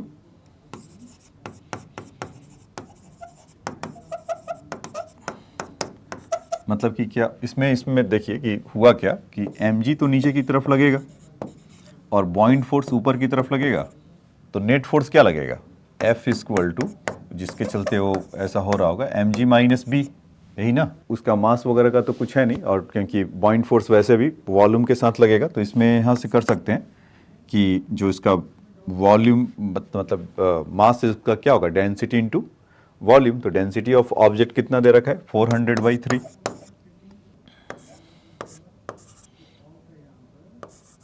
ऐसा इंटू 400/3 ऐसा हो जाएगा इसका, और डेंसिटी ऑफ ऑब्जेक्ट का, और वॉल्यूम को कुछ v ले लेते हैं, माइनस g का वैल्यू तो g है, और जो वाटर लगा रहा होगा वो 1000 ऐसा, और उसका भी वॉल्यूम पूरे की पूरा अंदर है तो vg। तो यहाँ से अगर हम करें माइनस तो कितना आ जाएगा, 4000 माइनस 1000, तो vg कॉमन ले लेते हैं, तो यहाँ से कितना आ जाएगा इस 3000, मतलब कि 1000/3, ये हमारा नेट फोर्स उसमें रहेगा। तो अब उसको करने के लिए क्या कहते हैं कि v और g के करने के लिए, तो मास इक्वल टू जो अपरेंट वेट वाला यहाँ से लिख रहा था mg minus 1 minus b minus mg ऐसा होता है, तो उसी को ऐसा इसमें अपरेंट वेट या नेट फोर्स लगा लीजिए, लिखा गया है। तो यहाँ से m का value density of object into v into G, या simple rho naught into V होगा, ऑब्जेक्ट के लिए v स्टैंड कर रहा है, तो इसका वैल्यू हमें गिवन है क्या, क्योंकि v का वैल्यू कितना हो जाएगा, m बाई रो नॉट, तो इसका 4000/3 है, तो 3/4000 m हो जाएगा। तो इसका वैल्यू वहाँ पर रखेंगे v के जगह पे 3m upon 4000 into G into 1000/3। तो देखिए यहाँ से कैंसिल होने के बाद 3 से 3 कैंसिल हो जा रहा है, तो mg/4 आ जा रहा है क्या, F इक्वल टू, तो मुझे बस यही दिखाना था, यहाँ से mg/4 आ जा रहा है, तो mg/4 आ जा रहा है, तो इसका मतलब क्या हुआ कि जो g पहले था अब वो g/4 आ जा रहा है, मतलब कि f डैश या F इक्वल टू ही कर लेते हैं, m g/4 है। अगर वो एयर में था तो उस समय उसका कितना था, m इंटू जी। तो टाइम पीरियड के लिए हमें यही देखना होता है ना, कि अभी आपको जो पीछे बताए थे कि केवल जी में कितना वेरिएशन होता है, तो जी में इतना वेरिएशन हो रहा है, वो जी से g/4 में चला जा रहा है, तो टी नॉट तो हमारा इतना था, जो T not equal to 2π/L/g। जब पानी के अंदर इसको भेजे तब उसका जी का वैल्यू कितना हो जा रहा है, मतलब इफेक्टिव जो एक्सलेशन ड्यू टू ग्रेविटी था वो कितना हो जा रहा है, g become g/4। So in that very case t would be 2π/L g dash, and our g dash is g/4, so t become 2π/L g/4, ये ऊपर चला जाएगा, तो ये कितना हो जाएगा 2π इंटू L/g, इसको 2 से अलग से मार्क कर देता हूँ, तो इसका रेडीमेड वैल्यू कितना बोल रखा है, टी नॉट। तो हम यहाँ से बोल सकते हैं ना कि t equal to t naught into 2, तो t इक्वल टू कितना आ जाएगा 2t नॉट। तो इन दोनों में रिलेशनशिप मांगा था इसमें कि उसमें t और t नॉट में क्या रिलेशन होगा।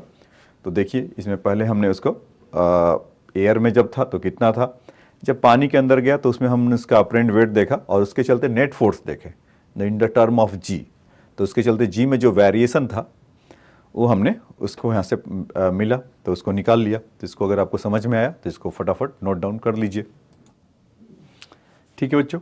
तो इसको अब इसके बाद इसको लिख लीजिए कि इन दोनों में टाइम पीरियड का रिलेशन कितना था, t equal to twice of 2t naught, ठीक है। अब आ जाइए कि mass is suspended from the string is negligible mass, the spring is pulled a little and then the release so that the mass executes simple harmonic motion of period t. If the mass is increased by m, पहले m capital M था, small m कर दिया, and then time period is become 5t/3. What is the ratio of m by m? तो देखिए इसमें अगर spring है और उसका मास कैपिटल M है, ऐसा पुल करके छोड़ दिया तो अपना टाइम पीरियड हमारा जैसा जो कि पता होता है t = 2π √m/k। अभी वो क्या कर रहा है कि t डैश या t डैश क्या हो 2t/5t/3 खुल के बोल ही रहा है तो t डैश क्यों ले। In second case is saying that कि suppose a mass is hooked increased by a small m, so in that way m would be increased by the small m, then what will be happen there must, and the question is itself saying कि that the new time period become 5t/3, so we can say that 5t/3 2π and here m plus small m over k, because nothing saying about their spring constant, so we will let over here or take it as it is, the spring constant will same, it is their magnitude will be not change. So in that change scenario your time period would be 2π = √m plus m up over k. So if you divide or square some of them, then you will get that stuff. So after the division you will get that 3/5, means that it is directly if you divide that, and 2π obviously gone and k value will gone. So after doing this thing, so we will get that the under root of m upon under root of m plus m. So root m over under root of m plus m, and squaring both sides, then you will get that 9/25, and this thing m over m plus m, right? So take there the reciprocal, then it will be benefited because it is asking that the m by m. So after the doing the reciprocal, just flipping the values, so we will get that m plus m over m, so 25/9 is 1 plus a small m by capital M, is it? So m plus m is, we'll be looking for the m plus m in the question. So this thing 25 minus 9 is simply to become this 25/9 minus 1 is 16/9. So their ratios or their ready-made values, it will be come out 16/9 m small m. ठीक है बच्चों, तो तभी उसका मास ज़्यादा हो गया, time period बढ़ गया, क्योंकि उसको जाने में फिर ज़्यादा समय लगेगा, फिर आने में समय लगेगा। तो आप यहाँ से वे भी कंक्लूजन निकाल सकते थे। ठीक है, इसको नोट डाउन कर लीजिए। ठीक है, अब आ जाते हैं नेक्स्ट क्वेश्चन में चलते हैं। नेक्स्ट क्वेश्चन में क्या करें, the bottom of dip of the road has a radius of curvature is r. A rickshaw of a mass cam left a little away from there, the bottom oscillate about their dip. So deduce the expression of the period of oscillation. Right. So means somewhere is the means road is like that and something the dip is like that. Have you understand that? Means rickshaw हमारा ऐसा कुछ जा रहा होगा, बना लीजिएगा, इसको बस नोटेशन के लिए ऐसा बना दिए. So when the rickshaw is moved down in the dip, then what will happen? It will somewhere here, moving with there the some acceleration. So looking for अच्छा, वो रिक्शा गया और जाके फंस गया, तभी ना. Rickshaw of the M left a little away from the bottom oscillate about the dip. ऐसा गया, फिर उसमें पावर ही नहीं आ पा रहा कि बाहर निकले, तो उसमें क्या हो रहा होगा, कुछ इस तरह से हो रहा होगा. तो इसका सेंटर ऑफ कर्वेचर यहाँ पर बोल रखा है और उसका रेडियस ऑफ कर्वेचर आर है, तो समवेयर हियर कहीं पर होगा वो, ऐसा ऐसे जाने की कोशिश कर रहा होगा. तो ये एंगल उस समय का थीटा होगा क्या? बिल्कुल होगा. तो एम जी डाउनवर्ड लग रहा होगा, वही तो एम जी उसको नहीं जाने दे रहा होगा, और कौन उसको ऑसिलेट करा रहा होगा? एम जी साइन थीटा वाला कह रहा होगा कि ये रुक जाइए भैया थोड़ा, एम जी साइन थीटा उसको पकड़ कर ऐसा ऐसा कर रहा होगा. तो मान लेते हैं कि इसमें यहाँ से छोटा सा, यहाँ से ये part, this part would be the small x, तो इसके चलते ऑसिलेट कर रहा होगा. क्वेश्चन में ऑलरेडी मेंशन है, तो हमें क्या करने की जरूरत है, तो मस्ट भी एक्स बहुत छोटा होगा तभी ये कर पाएगा, कि जो इस पर एफ नेट लग रहा होगा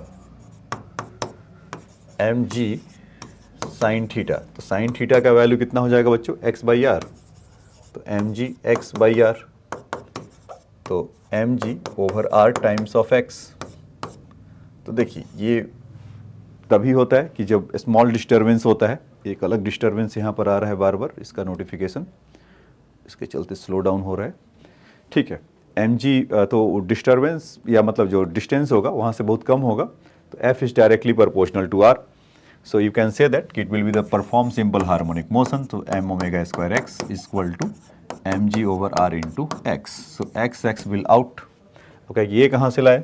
ये तो कंडीशन होता है सिंपल हार्मोनिक मोशन करने का, और ऑलरेडी वो अबाउट द डिप वो क्वेश्चन में मेंशन है, तो हमने x लिया तो लिटिल बिट x से जा रहा होगा, तो m ओमेगा स्क्वायर x और m से m को घर भेज दीजिए।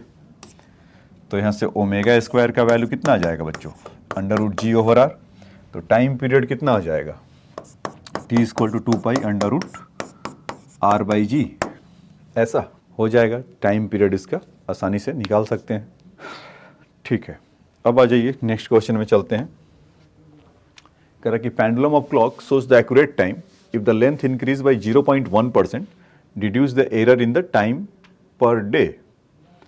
तो pendulum shows the accurate time, तो टोटल टाइम ठीक है, और उसका लेंथ इंक्रीज होता है, तो इसमें कई सारे लोग कई तरह तरीके से करते हैं। तो मैं आपको एरर वाले मेथड से समझा देता हूँ कि इसमें टाइम में एरर कितना होगा। तो पहले टोटल नंबर ऑफ सेकंड कितना हो जाएगा? इसमें कुछ 24 आवर होता है और उसमें 3600 होता है, तो 86,400 सेकेंड शायद, इसको चेक कर लेना एक बार। देखो बच्चों, t इक्वल टू क्या होता है? Under root 2 pi under root L by G. ये तो चेंज होने से रहा, क्योंकि यहीं पर देख रहे हैं पेंडुलम क्लॉक कहीं स्पेस में नहीं भेजा है कि जिसके चलते जी का वैल्यू चेंज हो रहा हो। सिंपल यहीं पर बोल रहा है, या मतलब मेंशन ही नहीं किया है, तो हम यही मानेंगे कि हमारे घर की ही बात है, तो दैट इज़ वाई। तो अगर हम एरर वाला जो फार्मूला लिखे समझाएं आपको, इसी दिन के लिए सीखा था, delta T over T means T you can say that directly proportional of root L. So we can say over here ना delta L over L, right. और इसी को थोड़ा और सजा दिया जाए कि delta T over T into 100 is equal to 1/2 delta L over L into 100। तो इसी का रेडीमेड वैल्यू दे रखा है कि उससे क्या हो जा रहा है कि इंक्रीज बाई, तो इंक्रीज बाई तो टाइम को बेचारे को पीरियड बढ़ जाएगा, तो उतने से वो स्लो हो जाएगा। मतलब कि लेंथ बढ़ेगा तो टाइम उसको ज़्यादा लगेगा, तो एक्यूरेट टाइम होना चाहिए, तो हर बार इतना कुछ सेकंड वो लॉस करेगा हर टाइम पीरियड में, और देन आपको ऐसा देखने को मिलेगा। तो 1/2 ये 0.1% है, परसेंट है बच्चों यहाँ पे, तो यहाँ से कितना हो जाएगा? 0.05%। तो इस तरह का, तो यानी कि टाइम में टोटल कितने के चेंजेस आएगा, तो उसको लेकर आइए 86,400। तो total time loss is equal to 86,400 into 0.05% है, तो 100 से और डिवाइड करिए ऐसा, तो 1/20 मतलब 0.05 का मतलब कितना हो जाता है? 1/20। तो यहाँ से 864/20 करेंगे, 864/20 कर लीजिए, तो कितना आ जाएगा? 43.2। तो 43.2 सेकेंड से आपका जो घड़ी होगा वो धीमा हो जाएगा कि 0.05% ऐसा हो रहा होगा। तो गर्मियों के दिन में ऐसा होता है कि एक्सपेंशन होता है ना, लीनियर एक्सपेंशन, तो यहाँ से आप एडवांस के क्वेश्चन में देखेंगे वो जोड़ देते हैं इसको, मतलब थर्मोडाइनमिक्स को भी मिक्स कर देते हैं कि लेंथ में चलो इतना हो रहा होगा, तब बताओ क्या हो रहा होगा। टेम्परेचर 30 डिग्री है, फिर 50 डिग्री है, या 20 डिग्री है, या अभी ठंडी बहुत चल रहा है, तो मान लो कि 10 डिग्री है और उस समय एकदम हॉट टेम्परेचर पे 45-40, तो कुछ तो लीनियर एक्सपेंशन होगा, तो समथिंग परसेंटेज, तो यहाँ भी बहुत कम परसेंट लिया है 0.1%, तो उसके चलते को क्या चेंजेस होंगे, तो इस तरह के चेंजेस होंगे और हम उसको आसानी से बता सकते हैं। ठीक है बच्चों, तो ये बात अगर आपको समझ में आया तो फटाफट उसको नोट डाउन कर सकते हैं। अब आ जाइए, तो इसमें बहुत सारे आप बुक में देखेंगे तो कई तरह से किया रहता है, लेकिन मैं इसको इसी से ज़्यादा इफेक्टिव मुझे लगता है। उसमें क्या होता है कि फिर वो लेंथ के लिए लगाते हैं बाइनोमियल, फिर लगाएंगे उसके पावर में वो हाफ हो जाएगा, ठीक है। तो यहाँ से आप इसको ऐसा कह सकते हैं, तो इसको आप चाहें तो नोट डाउन कर लीजिए।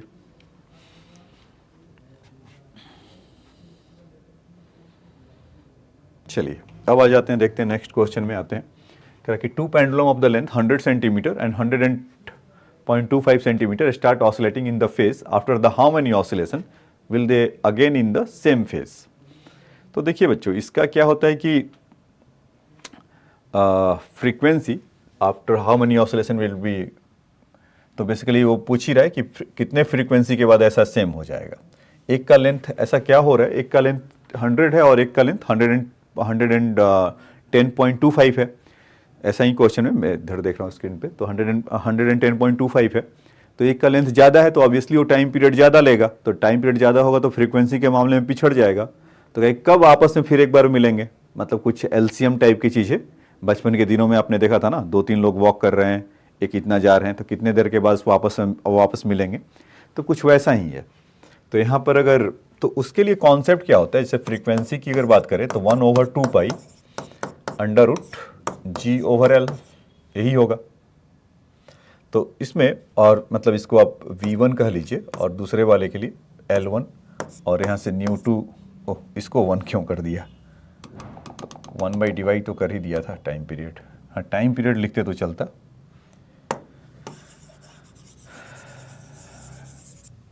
तो यहाँ पर frequency is equal to 1/2 under root G/L, इस तरह का। तो इस तरह का जब होता है तो मानते हैं कि नेक्स्ट फ्रीक्वेंसी कब मैच करेगा। तो नेक्स्ट फ्रीक्वेंसी के लिए पहले तो इसको लिख लो कि ν1 इक्वल टू 1/2 ओवर G/L, मान लेते हैं कि 100 सेंटीमीटर का है ऐसा, चलो, और ν2 के लिए ऐसा लिख लेते हैं 1/2 अंडर रूट G 100.25। तो देखो लेंथ जिसका ज़्यादा है वो टाइम पीरियड क्या लग रहा होगा ज़्यादा, तो उसका फ्रीक्वेंसी कम होगा। तो ऑब्वियसली यहाँ से ν2 का वैल्यू क्या होगा, कम होगा। तो उसको मैच करने के लिए ये V1 से वो करेगा। तो इसमें क्या होगा कंडीशन कि ν2 + 1, मतलब इसको अगर मान लेते हैं V1 को न्यू मान लेते हैं, तो उसको बढ़ाना है, इसका फ्रीक्वेंसी कम है तो ν + 1 होना पड़ेगा उसके लिए, तभी आएगा, ठीक है। तो मतलब आपस में जब उनको मैच कराना होगा तो ν इक्वल टू ν + 1 इसके लिए। तो आप इसको ऐसे भी कर सकते हैं कि न्यू है, इसका फ्रीक्वेंसी कम है तो इसको न्यू कर दीजिए कि जिसका फ्रीक्वेंसी कम है, और उससे एक आगे की तरफ इसको बढ़ा दीजिए, तो हमारा ऐसा निकल कर आ जाएगा। अब इन दोनों को बाकी का काम ये डिवीजन का रह गया है। तो यहाँ से आप देखेंगे कि ν + 1, ये समझ में आया क्या? देखो फिर से एक बार समझ लीजिए कैसे क्या हुआ। मैं कह रहा हूँ कि जिसका लेंथ कम होगा तो उसका टाइम पीरियड क्या होगा,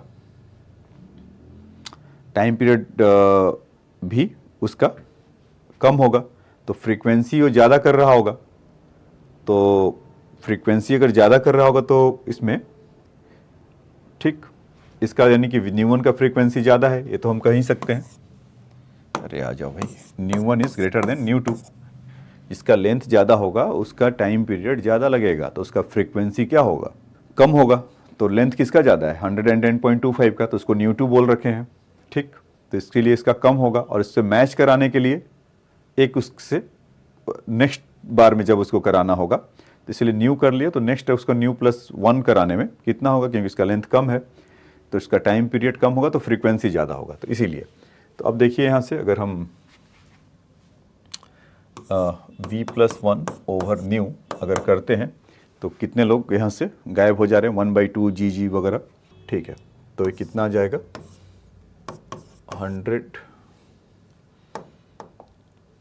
110.25 अपॉन 100 ऐसा। तो इसमें अगर आप देखेंगे न्यू 1/न्यू ऐसा करेंगे, तो इसमें भी आप 100 + ऐसा लिख सकते हैं क्या, 10.25 अपॉन 100, तो इनको भी लिखा जा सकता है 1 प्लस 10.25 अपॉन 100। और आपको बाइनोमियल में ऐसा बताया गया होगा कि जब 1 प्लस ये बहुत छोटा क्वांटिटी है, उसके मतलब 10 टाइम्स तो है ही है, तो ये पावर आगे आ जाता है। और ऐसा ही मैंने आपको एजम्पशन उधर लेते हुए बताया था, किधर, इज आवर ग्रेविटेशन में, जो सर्टेन हाइट से ऊपर जाता था तब उसका हाइट का वैल्यू ज़्यादा नहीं होता था, तब उसको बोलते थे। हाँ, एक आप ये कह सकते हैं कि सर यहाँ न्यू नहीं होगा, 1 प्लस न्यू होगा, तो यहाँ से 1 प्लस और 10.25 अपॉन 200 ऐसा, 1 प्लस न्यू ऐसा, तो ये 1 से 1 कैंसिल हो गया। तो न्यू का वैल्यू देख लीजिए, जब इसको आप सॉल्व करेंगे तो 1 by nu equal to 10.25 upon 200। Then when the moment you will flip it, so nu equal to कितना हो जाएगा, यहीं लिख लिया जाए, न्यू इक्वल टू 200 अपॉन 10.25।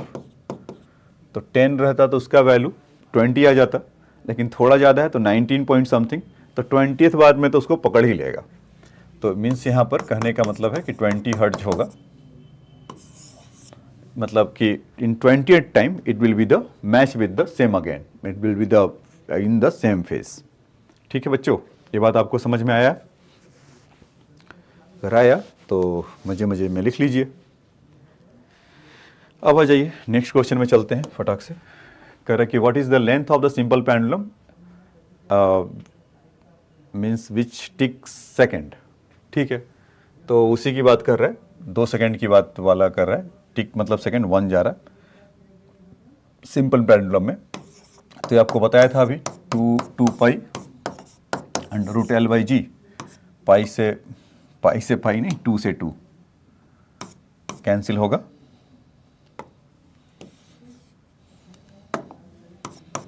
तो 1 by pi equal to under root L by G. तो यहाँ से क्या बोल सकते हैं, 1 by pi square equal to L by G. तो लेंथ का value G over pi square. अब देखो जी रूट 10 का वैल्यू होता है 3.16 और पाई का वैल्यू होता है 3.14, तो वेरी क्लोज इनफ है। तो एल इक्वल टू 0.99 मीटर, ऐसा आप बोल सकते हैं। तो सिंपल है, बस आपको जस्ट याद रखने के लिए, अगर आपके मेंस वगैरह में क्वेश्चन आ गया तो गिफ्टेड है, 2 सेकेंड फटाक से मारिए। अब आ जाते हैं नेक्स्ट क्वेश्चन में।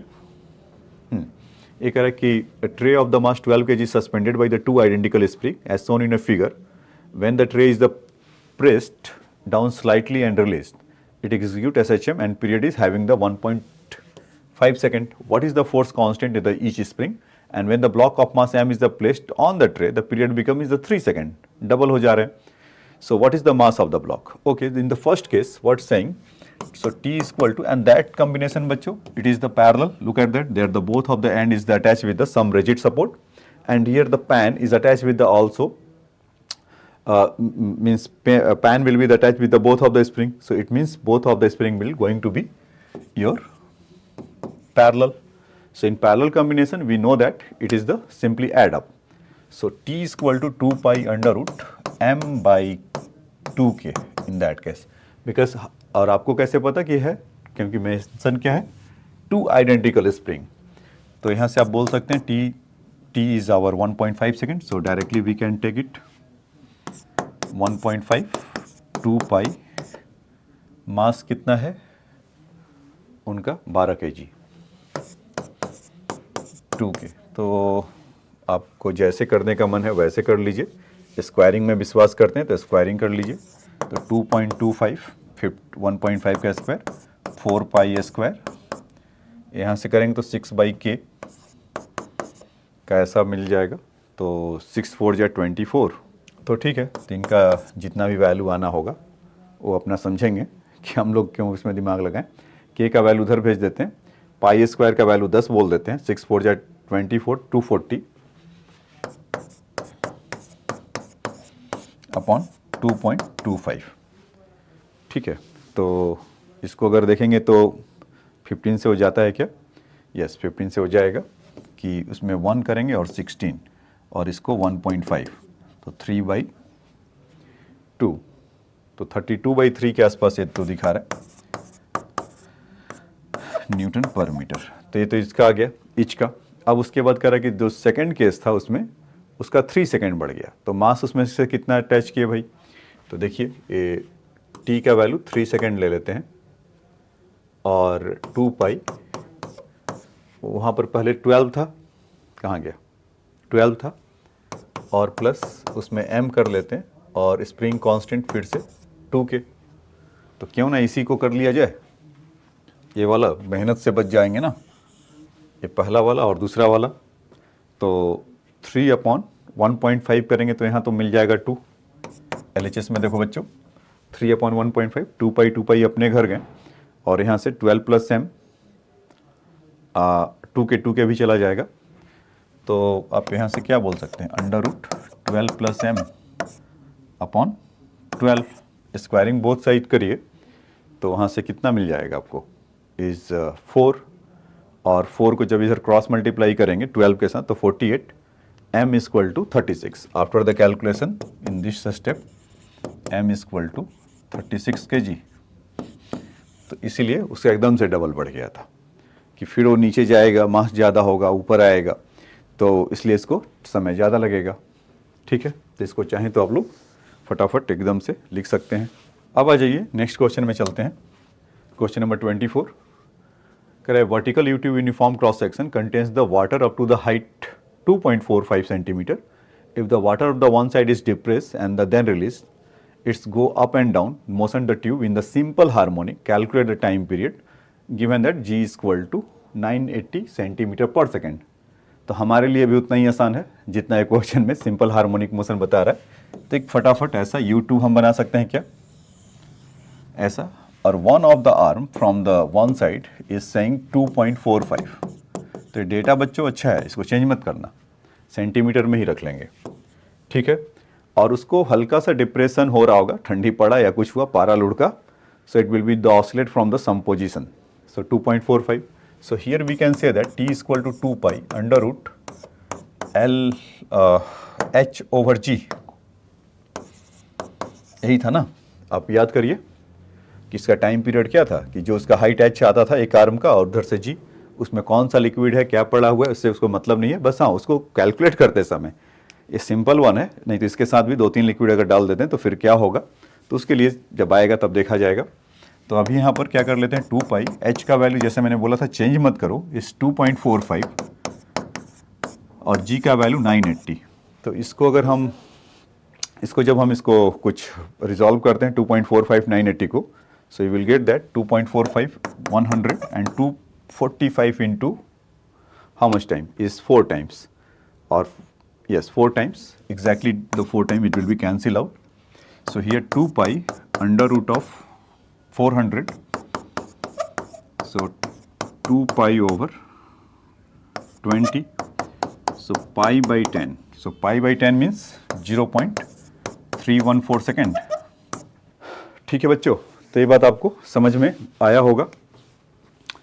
अगर समझ में आया है तो इसको फटाक से इसको लिख लीजिए। तो आज के लेक्चर को यहीं पर फिनिश करते हैं।